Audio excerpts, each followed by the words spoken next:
Equivalent से पहले मैं आपको एक और एग्जांपल्स दिखा देना चाहता हूँ, ठीक है।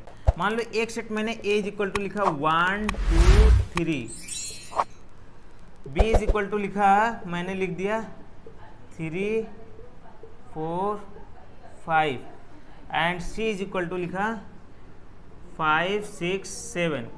अब आप क्या देखोगे, a और b में एक एलिमेंट कॉमन है 3, तो ये a और b आपस में डिसजॉइंट नहीं है। अब देखोगे c और b और c में एक एलिमेंट कॉमन है 5, तो c और b और c भी डिसजॉइंट नहीं है, आपस में डिसजॉइंट नहीं है। लेकिन a और c को अगर देखो, इसमें 1 2 3 है, इसमें 5 6 7 है, तो दोनों के पास कोई भी एलिमेंट कॉमन नहीं है a और c में, तो a और c आपस में क्या हो गए, डिसजॉइंट हो गए, ठीक है।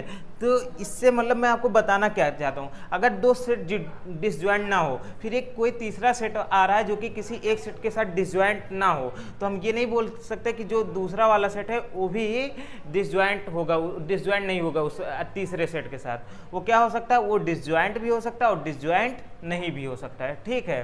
तो मेरे ख्याल से आपको ये भी समझ में आ गया होगा, ठीक है। तो मैं अब आगे बढ़ता हूँ इक्विवेलेंट सेट्स के पास। इक्विवेलेंट सेट्स नंबर 6 में किस पे आता है, इक्विवेलेंट सेट्स। वैलेंट सेट, टू सेट्स, अगर दो सेट हो, एक सेट A मान लो, एक सेट B मान लो, ठीक है। वे दोनों सेट्स इक्विवेलेंट कब कहलाएंगे, if number of elements same, मतलब दोनों सेट में क्या हो, नंबर ऑफ एलिमेंट्स क्या हो जाए, सेम हो जाए, they have number of elements same, ठीक है।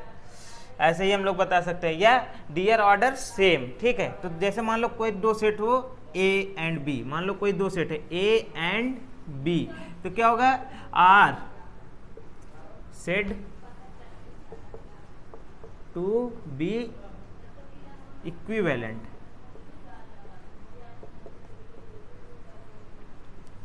इक्विवेलेंट इफ क्या हो जाए, number of element in A is equal to number of element in B। क्या हो जाए कि सेट A में जितने एलिमेंट हो उतने ही सेट B में भी एलिमेंट हो जाए, तो A और B आपस में क्या हो जाता है, इक्विवेलेंट, या इसी को ऐसे भी हम लोग लिख सकते हैं, n of A is equal to n of B। तो मेरे ख्याल से आपको ये भी समझ में आ गया होगा, ठीक है।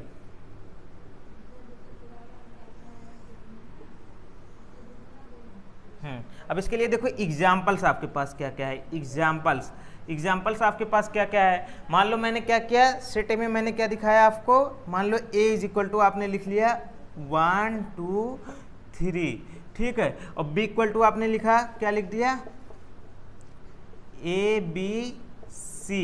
तो आप देखोगे क्या, number of element in A, मतलब क्या करोगे, n ऑफ A करोगे, n ऑफ A अगर साफ लिख रहे हो, number of elements in A is equal to कितना है 3, और number of element in B is equal to ये भी कितना है 3 ही है, ठीक है।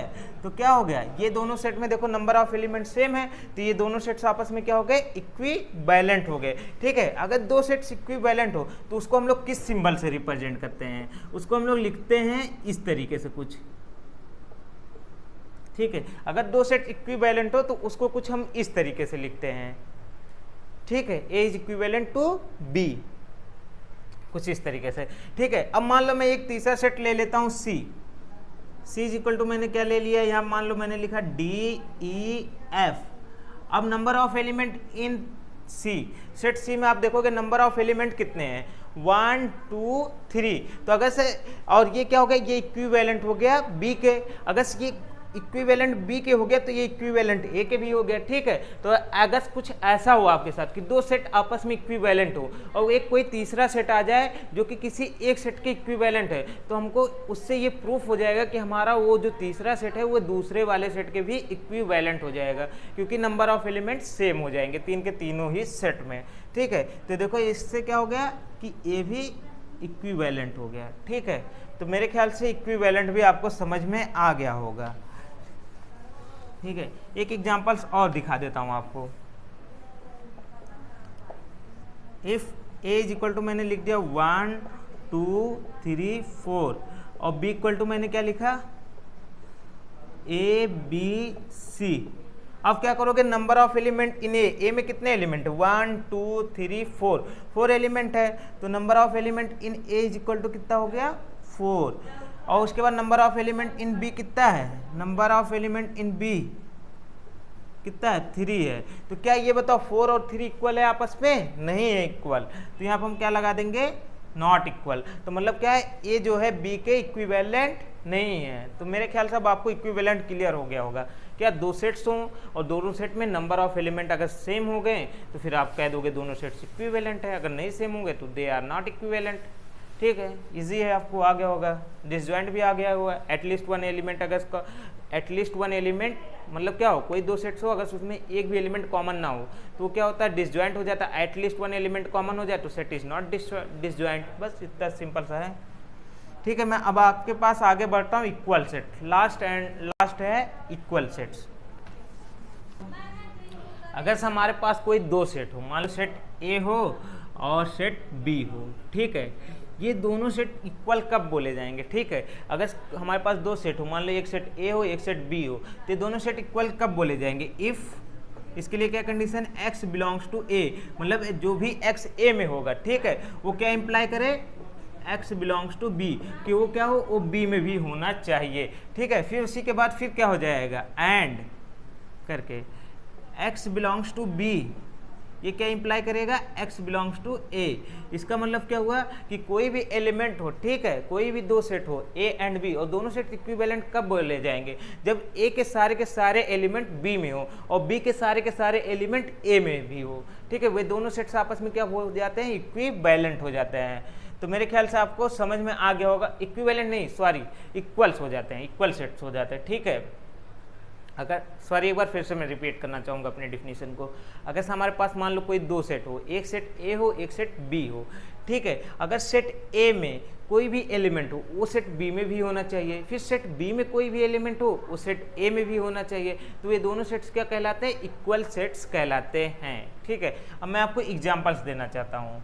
जैसे एग्जाम्पल के तौर पे क्या ले लिया मैंने, मान लो a इज इक्वल टू 1 2 3 और b इज इक्वल टू मैंने क्या लिख लिया 3 2 1। ठीक है, तो एक चीज़ आपको सेट के टाइम पे मैंने बताया था कि ऑर्डर मैटर नहीं करता है, कि आप चाहे किसी भी एलिमेंट को आगे लिखो या किसी भी एलिमेंट को आप पीछे लिखो, उससे कोई मतलब नहीं होता, उससे फिर से आपको मतलब सेट तो वही रहता है। ठीक है, तभी आप यहाँ पे देखोगे 1 बिलोंग कर रहा है ए में, तो और देखोगे एंड 1 किस में भी बिलोंग कर रहा है, बी में भी बिलोंग कर रहा है, 2 बिलोंग कर रहा है ए में और एंड 2 बिलोंग कर रहा है बी में भी, 3 बिलोंग कर रहा है ए में एंड 3 बिलोंग कर रहा है बी में। इसी तरीके से सिमिलरली करके आप देखोगे 1 3 बिलोंग कर रहा है बी में, तो क्या कर रहा है 3 बिलोंग कर रहा है ए में भी, 3 बिलोंग कर रहा है 2 बिलोंग कर रहा है 2 बिलोंग कर रहा है बी में, तो 2 जो है ए में भी बिलोंग कर रहा है, 1 बिलोंग कर रहा है बी में, तो 1 जो है ए में भी बिलोंग कर रहा है। तो इससे आपने क्या देखा कि मतलब बी के जितने सारे एलिमेंट्स वो सारे एलिमेंट्स ए में हैं और ए के जितने सारे एलिमेंट्स वो सारे के सारे एलिमेंट्स बी में हैं, तो ए और बी आपस में क्या हो गए, इक्वल सेट्स हो गए। तो इसको हम कैसे रिप्रेजेंट करते हैं, अगर दो सेट्स इक्वल हो, ए इक्वल टू बी, यहाँ भी बता देते हैं ए इक्वल टू बी। ठीक है, अब मैं आपके सामने कुछ बताना चाहता हूँ आपको।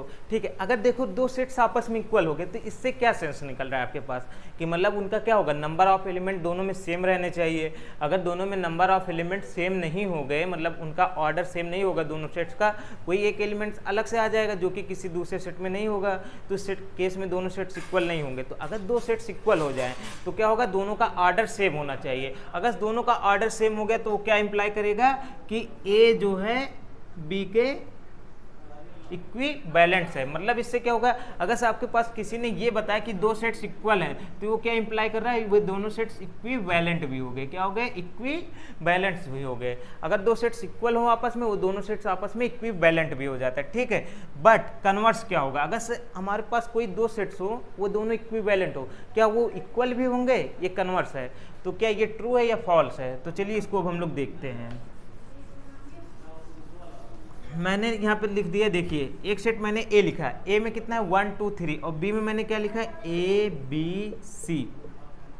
ठीक है, अब देखोगे नंबर ऑफ एलिमेंट इन ए कितना है, कितने एलिमेंट है ए में 3 है, और वो किसकी इक्वल है number of element in B, तो बी में भी देखोगे 3 एलिमेंट है। ठीक है, ये दोनों देखो क्या, इससे क्या इंप्लाई हो गया कि A is equivalent to B, तो क्या इंप्लाई कर रहा है ए और बी आपस में इक्विवेलेंट है। ठीक है, बट अगर आप देखोगे क्या होगा, 1 देखो क्या कर रहा है ए में बिलोंग कर रहा है, लेकिन बट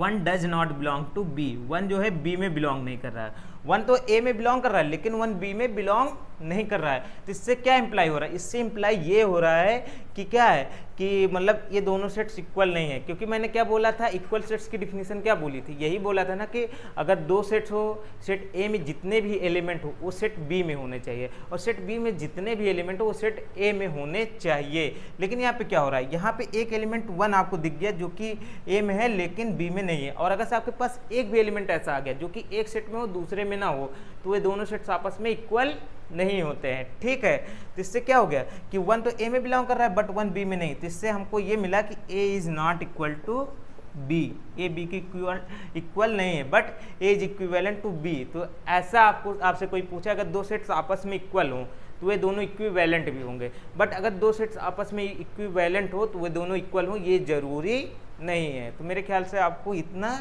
समझ में आ गया होगा। ठीक है, तो इस वीडियो में मैंने आपको क्या बताया, डिफरेंट टाइप्स ऑफ सेट्स के बारे में बताया। जैसे मैंने आपको सिंगलटन सेट बताया, void set, null set, empty set के बारे में बताया, इक्वल सेट्स के बारे में बताया, फाइनाइट और इनफाइनाइट सेट्स के बारे में बताया, डिसजॉइंट सेट्स के बारे में बताया, इक्विवेलेंट सेट के बारे में बताया, और क्या बताया कि फाइनाइट सेट हो तो उसका मतलब क्या कहते हैं, कार्डिनलिटी क्या होगी, या फिर क्या order of finite set, order of set, ये भी बताया। ठीक है, और cardinality of cardinal number of set भी बताया। ठीक है, तो मेरे ख्याल से इतना काफ़ी है अभी तक हमने जितना भी पढ़ा है। नेक्स्ट वीडियो में मैं क्या करूँगा, उससे रिलेटेड थोड़ा आपको एक एक्सरसाइज करवा दूंगा थोड़ा सा। ठीक है, फिर उसके आगे हम लोग पढ़ते हैं। तो मेरे ख्याल से इतना काफ़ी है आपके लिए। जय हिंद।